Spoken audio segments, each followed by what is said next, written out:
Ini dalam krisis pangan pertama Republik. Indonesia merupakan salah satu negara dengan konsumsi beras tertinggi di dunia. Beras adalah komoditas pangan utama yang sangat sensitif secara politik dan sosial. Untuk memenuhi kebutuhan dalam negeri, pemerintah Indonesia seringkali melakukan impor beras, terutama ketika produksi dalam negeri tidak mencukupi.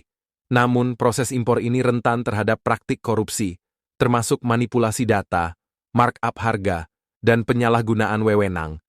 Jaringan korupsi ini melibatkan importir beras dari Singapura dan Tiongkok yang bekerja sama dengan oknum-oknum di dalam negeri, termasuk pejabat pemerintah dan pengusaha. Modus operandi yang digunakan antara lain: 1. Manipulasi data. Impor. Jaringan ini memanipulasi data jumlah beras yang diimpor. Mereka melaporkan jumlah yang lebih besar dari yang sebenarnya masuk ke Indonesia, sehingga selisihnya dapat dijual di pasar gelap atau diekspor kembali ke negara lain. 2. Markup harga. Harga beras yang diimpor sengaja dinaikkan, markup, untuk mengeruk keuntungan lebih besar. Selisih harga tersebut kemudian dibagi di antara anggota jaringan.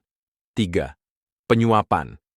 Oknum-oknum dalam negeri menerima suap untuk mempermudah proses impor, termasuk memberikan izin impor tanpa melalui prosedur yang seharusnya. 4. Penggunaan perusahaan bodong. Jaringan ini menggunakan perusahaan-perusahaan bodong atau shell company yang didirikan khusus untuk melakukan transaksi impor beras. Perusahaan-perusahaan ini seringkali tidak memiliki kegiatan usaha nyata selain untuk memfasilitasi transaksi korupsi. Dampak kerugian praktik korupsi ini menyebabkan kerugian besar bagi Indonesia, baik secara ekonomi maupun sosial. Beberapa dampak yang ditimbulkan antara lain.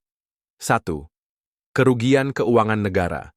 Negara mengalami kerugian finansial akibat markup harga dan manipulasi data impor. Uang yang seharusnya digunakan untuk kepentingan rakyat justru masuk ke kantong pribadi para pelaku korupsi. 2. Gangguan pasokan beras.